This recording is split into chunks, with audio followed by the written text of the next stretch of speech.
Hello friends, मैं श्वेता। आजकल market में एक क्वेश्चन सा आ रहा है कि क्या रियल एस्टेट मार्केट इंडिया में स्लो डाउन हो जाएगी, बिल्कुल ही नीचे चली जाएगी, या जिस तरीके से ये करंटली बूम पर है बूम पर ही रहेगी। तो इस सारे सवालों का जवाब मैं आपको इस वीडियो में देने वाली हूँ। प्रेजेंटली अगर मैं बात करूँ तो मैं गुड़गांव बेस्ड हूँ। सो अगर गुड़गांव की ही बात करते हैं, स्पेशली ऑल ओवर इंडिया में कुछ ऐसी सिटीज हैं जो ऑलमोस्ट हर वक्त टॉप पर हैं, जैसे कि गुड़गांव, मुंबई, पुणे, बेंगलुरु, हैदराबाद और देहरादून। तो अगर कोई भी डेटाज आते हैं रियल एस्टेट के तो वो इन्हीं सिटी को लेकर आते हैं। गुड़गांव को मिलेनियम सिटी के नाम से भी जाना जाता है।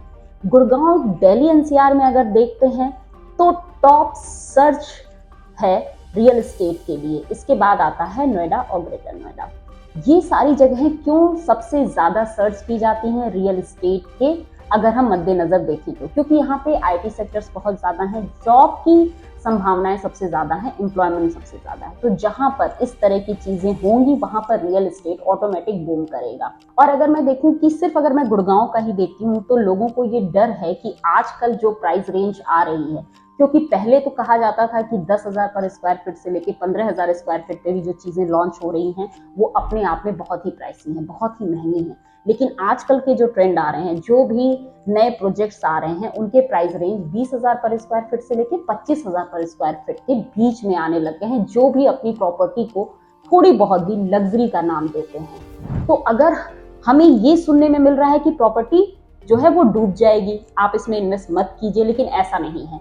अगर हम प्रोजेक्टेड देखते हैं, मतलब जो हमारा मास्टर प्लान बना है 2031 का गुड़गांव मानेसर का मास्टर प्लान, वो ये सोच के बना था कि 2031 तक जो गुड़गांव की पॉपुलेशन होगी वो ऑलमोस्ट 42 लाख पहुंच जाएगी। लेकिन अभी जो ये सोचा जा रहा है कि 42 लाख पहुंच जाएगी, ये मिथ अभी टूट रहा है। ये पॉपुलेशन अराउंड 65 लाख से ऊपर तक जाने वाली है 2031 तक। तो अभी अगर हम टाइम पीरियड देखते हैं, करंटली 2024 चल रहा है और वो 2031 का मास्टर प्लान था। तो डिमांड और सप्लाई का गेम अभी भी गुड़गांव में या नियरेस्ट जो भी मेट्रोपॉलिटन या कॉस्मोपॉलिटन सिटीज हैं वहां पर बहुत ही कम है, क्योंकि जहां भी मेट्रोपॉलिटन सिटीज होगी वहां पे जॉब के लिए लोग जाएंगे। हमारे पास एनआरआई इन्वेस्टमेंट भी बहुत हो रहे हैं, जो भी फॉरेन इन्वेस्टर्स भी आ रहे हैं वो भी इन्हीं सिटीज को देख रहे हैं। और सिर्फ गुड़गांव ही नहीं, गुड़गांव के आसपास के जो भी इससे करंटली रिलेटेड हैं, लाइक सोहना हो गया, फरीदाबाद हो गया, पटौदी हो गया, अब यहाँ पर भी रियल एस्टेट के मार्केट जो है अपने आप में बढ़ रहे हैं। यहाँ पे मैं आपको जो भी चीजें बता रही हूँ वो सारी लिंक मैं आपको नीचे वीडियो में शेयर कर दूंगी, आप उन पे भी जा सकते हैं और सारी वीडियो को ध्यान से समझ सकते हैं कि कहाँ से मैंने डेटास लिए हैं। तो अगर हम एनारॉक की डिटेलिंग्स की बात करें तो एनारॉक ने एक डेटा निकाला है, उसमें उन्होंने कहा है कि 2023 में सबसे ज्यादा इन्वेंट्रीज जो हैं सोल्ड हुई हैं। अगर हम 2022 से बात करें तो ऑटोमेटिक 22 से 23 में इन्वेंट्रीज बहुत ज्यादा सोल्ड आउट हुई हैं। तो इसी तरीके से 24, 25, 26, 27, 28 में भी रियल एस्टेट जो है वो बूम पर ही रहेगा, क्योंकि जैसे मैंने बताया डिमांड और सप्लाई का गेम और पॉपुलेशन किस तरीके से बढ़ रही है।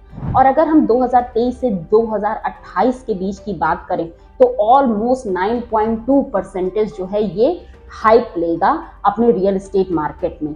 और चीजें केवल रियल एस्टेट में किस तरीके से आगे बढ़ती हैं उसका सबसे बड़ा रीजन है, अगर रियल एस्टेट आगे जा रहा है तो जो कंस्ट्रक्शन फील्ड में लोग हैं वो भी आगे जाएंगे, क्योंकि ये दोनों चीजें आपस में जुड़ी हुई हैं।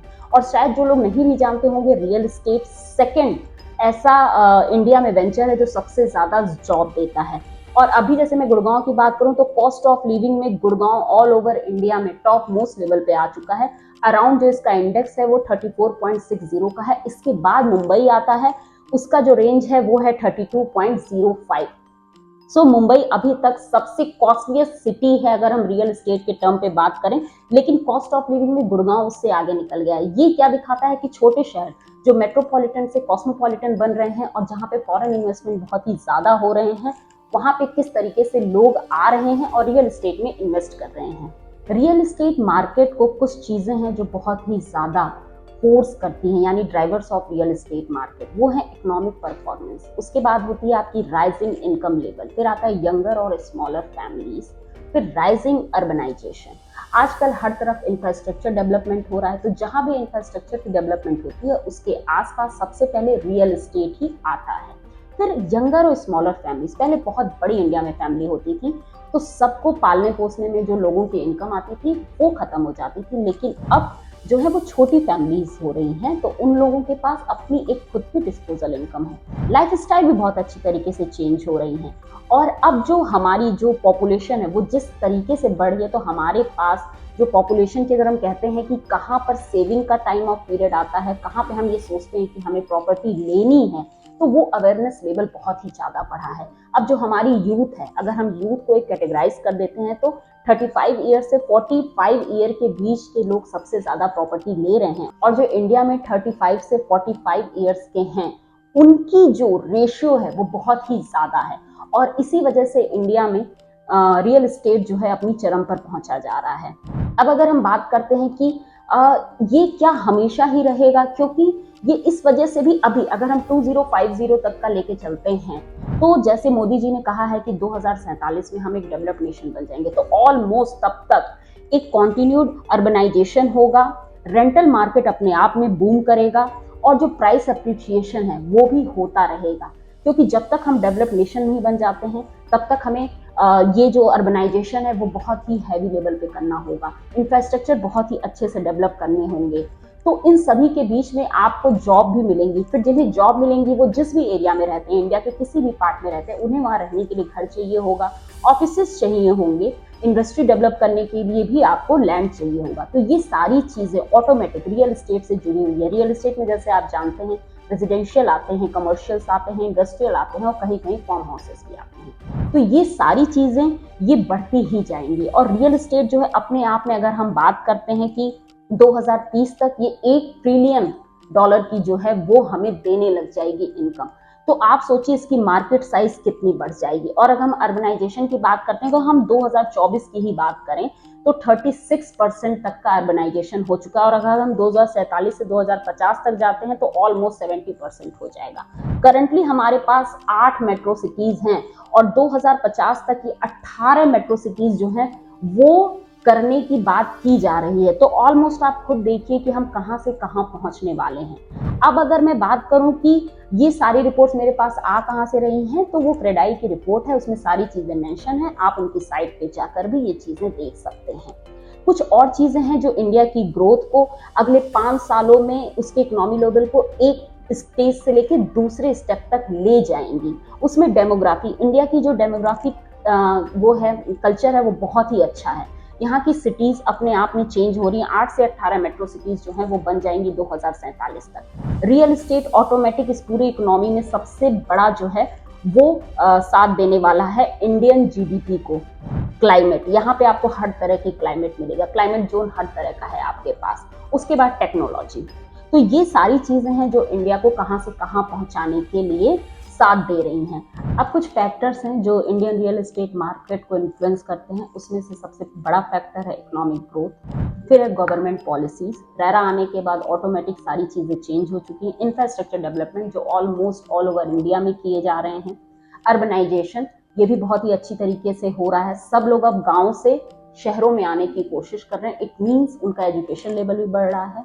उसके बाद है लोन इंटरेस्ट रेट, जो बहुत ही अच्छी तरीके से आरबीआई ने मैनेज कर रखा है। मार्केट में डिमांड और सप्लाई का जो गेम चल रहा है। उसके बाद से है एनआरआई इन्वेस्टमेंट। पहले एनआरआई इंडिया में उतनी तरीके से देखते नहीं थे, यहाँ पे अप्रोच नहीं देखते थे, लेकिन ये सारे जो इन्फ्लुएंसिंग फैक्टर मैंने बताए हैं ये जब बढ़ने लग गए तो यहाँ पे एनआरआई भी इन्वेस्टमेंट बहुत ही ज्यादा इंक्रीज हो चुका है। कुछ टूल्स हैं जो रियल एस्टेट मार्केट को बहुत ही अच्छी तरीके से एनालाइज करने में आप लोगों की हेल्प करते हैं। प्रॉपर्टी की वेबसाइट आज तक बन चुकी है, हर जगह आप अपनी प्रॉपर्टी को घर बैठे सर्च कर सकते हैं। रेरा की वेबसाइट पे भी आप बिल्डर्स की सारी चीज़ों को क्लोजली मॉनिटर कर सकते हैं।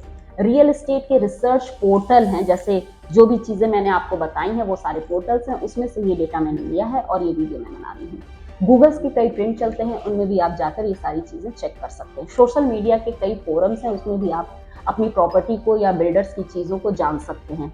रियल एस्टेट मार्केट के कई न्यूज़ पोर्टल्स तक आ चुके हैं, तो आप रियल एस्टेट के न्यूज़ भी देख सकते हैं। और प्रोफेशनल कंसल्टेंसी आपको अब मिलने लगी है, इससे इधर उधर भटकने से आप अब रुक चुके हैं। अब जो कहा जाता है कि इंडिया में नियरली कितनी अर्बनाइजेशन हो जाएगी, तो ऑलमोस्ट 85 करोड़ लोग अब शहरी हो जाएंगे 2050 तक। तो जब लोग शहरी होंगे तो ऑटोमेटिक वो अपने गांव के पुश्तैनी मकान को जब छोड़कर शहरों में आएंगे तो उनको वहां पर घर तो चाहिए होगा, इतनी रेजिडेंशियल, कमर्शियल, इंडस्ट्रियल, वो सारी चीजें उनको मिलेंगी। और अगर हम देखते हैं तो जो ब्रिक नेशन है उन्होंने भी एक रिपोर्ट निकाली है कि इंडिया में अराउंड 18% की पॉपुलेशन जो है वो बढ़ेगी, वो अर्बन एरियाज में आएगी। तो ये भी अपने आप में बहुत बड़ी बात है, क्योंकि चाइना, जापान, अमेरिका, इन सबों से ज्यादा अर्बनाइजेशन जो है हमारे देश में हो रही है, क्योंकि हमारी जनसंख्या बहुत ही तेज गति से बढ़ रही है। अब आपको कुछ फैक्ट्स बताती हूँ जो रियल एस्टेट के बहुत ही जाने माने फैक्ट्स हैं। पहला ये कि real estate second largest job देने वाला वेंचर है इंडिया में आफ्टर एग्रीकल्चर। और अगर हम बूम की बात कर रहे हैं कि रियल एस्टेट बूम हो रहा है, अब स्लो डाउन होगा, तो 2023 से 2024 की अगर हम बात करते हैं तो ऑलमोस्ट ये 15% तक रीच कर गया। 22 से 23 में 11% तक रेजिडेंशियल जो सेक्टर्स थे वो बढ़ चुके हैं। और अगर हम 2024 की बात करते हैं तो पिछले 3 सालों से ये ऑलमोस्ट और आगे जाएगा, जो प्रिडिक्ट किया गया है। हीरानंदानी जी, सब उन्हें जानते हैं, उन्होंने तो ये तक कहा है कि रियल एस्टेट का जो ग्रोथ है इंडियन मार्केट में उसकी जीडीपी को ऑलमोस्ट 8% तक का मुनाफा देने वाला है। और अब कुछ और फैक्ट्स हैं जो शायद आप लोग नहीं जानते होंगे। ऑलमोस्ट 39 मिलियन लोग रोज सोशल मीडिया या इंटरनेट पर रियल एस्टेट को सर्च करते हैं। तो टेक्नोलॉजी इतनी आगे निकल गई है कि आप रियल एस्टेट घर बैठे सर्च कर सकते हैं, विजुअल टूर कर सकते हैं। टेक्नोलॉजी के थ्रू आप खुद अपना जो भी प्रोजेक्ट लेना चाहें, अगर आप बाहर विदेश में भी रहते हैं तो आप वो चीजें देख सकते हैं। India second largest residential colony है पूरे एशिया में। तो शायद आपको ये नहीं पता होगा, पटना में कंकर बाग एक जगह है, ऑलमोस्ट 900 एकड़ में बसा हुआ है। तो ये सेकेंड लार्जेस्ट होम है एशिया का। उसके बाद से एंटीलिया, ये अगर आप लोग सुने भी होंगे तो मुकेश अंबानी का ये घर है, ऑलमोस्ट 27 स्टोरी की ये पूरी बिल्डिंग है, $2 बिलियन में बना हुआ है। ये second largest expensive residential property है बकिंघम पैलेस के बाद। उसके बाद से अगर हम बात करें सबसे ज्यादा रियल एस्टेट में यूज कहाँ होता है, तो रेजिडेंशियल में। डीएलएफ जो है नंबर 1 रियल एस्टेट कंपनी है। लगभग यहाँ पे 81,000 से ज्यादा रियल एस्टेट की कंपनियां हैं।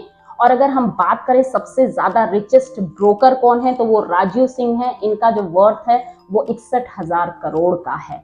और अगर मैं आपको ये भी बताऊं कि मुंबई में सबसे ज्यादा जो कॉस्टली रेजिडेंशियल प्रोजेक्ट जो हैं बेचे जाते हैं, 2025 तक जो रियल एस्टेट है ऑलमोस्ट 15 से 18 मिलियन स्क्वायर फीट तक ये सेल कर देगा। कनॉट प्लेस जो आपका दिल्ली में है, ये 15वां सबसे महंगा मार्केट है। तो ये तो ऐसे फैक्ट्स थे जो रियल एस्टेट के थे। इससे आपको ये पता चल गया होगा कि रियल एस्टेट में 2047 तक तो बूम ही रहेगा। स्लो डाउन आ सकते हैं, 3-4 स्लो डाउन आ सकते हैं, उसके बाद से 3-4 बूम आ सकते हैं, लेकिन मार्केट आपकी क्रैश शायद नहीं होगी एज पर डेटा जो मैं आपको बता रही हूँ। मिलते हैं अपने अगले इसी तरह किसी और एनालिसिस में, तब तक के लिए नमस्कार।